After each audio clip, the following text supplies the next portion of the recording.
Alors, ben, voilà, je m'appelle Catherine Cordonnier. Ça fait plus ou moins 5 ans maintenant que je propose des séances de yoga. Alors, axées principalement sur les enfants, les ados et yoga famille. Alors, les enfants à partir de 5 ans. Les ados, en général, on les prend à partir d'11 ans. Et j'en ai jusqu'à 16 ans. Et yoga famille, ça peut être à partir de 4 ans. Ça dépend vraiment des enfants. Alors, ça commence comment? Ben, il y a 3 vraiment phases dans la séance. Ça dure 1 heure. Voilà. On fait un petit moment de pause. Donc, c'est vraiment un moment important où chacun prend le temps de s'asseoir, de redescendre les petits flocons. Je parle beaucoup de cette boule à neige C'est top. qui s'agite, voilà, et de pouvoir justement observer comment sont mes flocons maintenant. Et je laisse toujours un petit temps aussi pour que les parents puissent demander aux enfants, et ainsi que la météo intérieure. Donc, on explique en quelques mots la météo intérieure avant la séance. Donc, quand je me sens soleil, quand je me sens pluie, etc., etc. Et donc, il y a un petit moment d'échange, mais l'échange se fait dans la famille, parce qu'évidemment, c'est compliqué de partager ça par Zoom, alors que quand on fait ça en présentiel, c'est vraiment un moment qu'on partage ensemble. Oui. Puis, il y a le moment d'échauffement. Donc là, on bouge, on met de la musique. Donc là, c'est vraiment le moment où c'est le moment justement où les enfants vont pouvoir un petit peu danser, mais avec des mouvements quand même, on va dire, conditionnés. Ça veut dire qu'on ne fait pas n'importe quoi. Donc, il y a quand même l'attention qui est là sur le corps, l'attention qui est là sur la respiration. Mais c'est un moment où c'est important de pouvoir bouger. Et puis, en général, j'essaye dans les yoga familles de mettre un fil rouge. Donc, c'est-à-dire une petite histoire.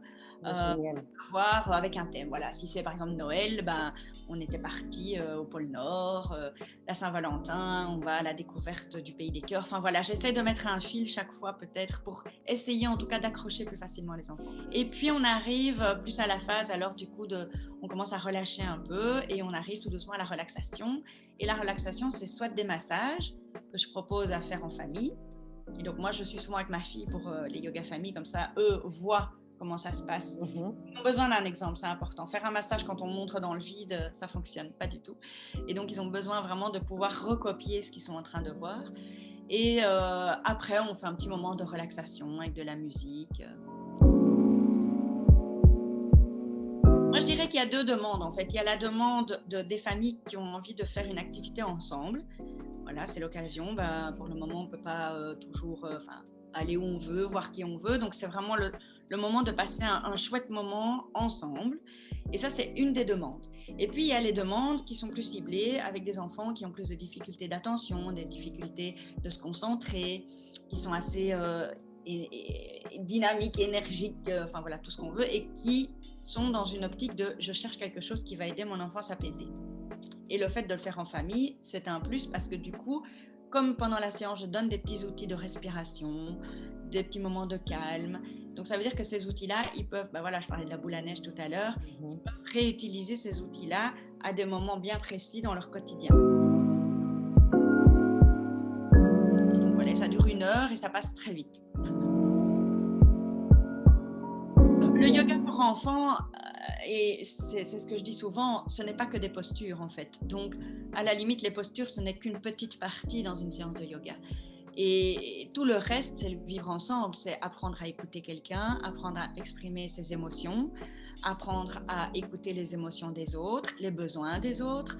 Et donc, tout ça fait partie d'une séance de yoga.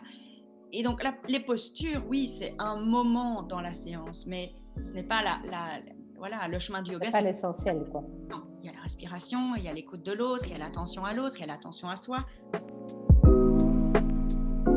De temps en temps, j'ai des papas, et c'est vrai qu'il n'y en a pas beaucoup. Et puis, en fait, quand ils viennent, ils se rendent compte du bienfait que ça leur fait personnellement, parce que ça, c'est important aussi, c'est que il faut savoir que quand on fait une séance de yoga famille, moi, je dis toujours, prenez d'abord la séance pour vous. Si vous prenez du plaisir à faire la séance et que vous arrivez à vous détendre, ça va avoir une énergie positive sur l'enfant.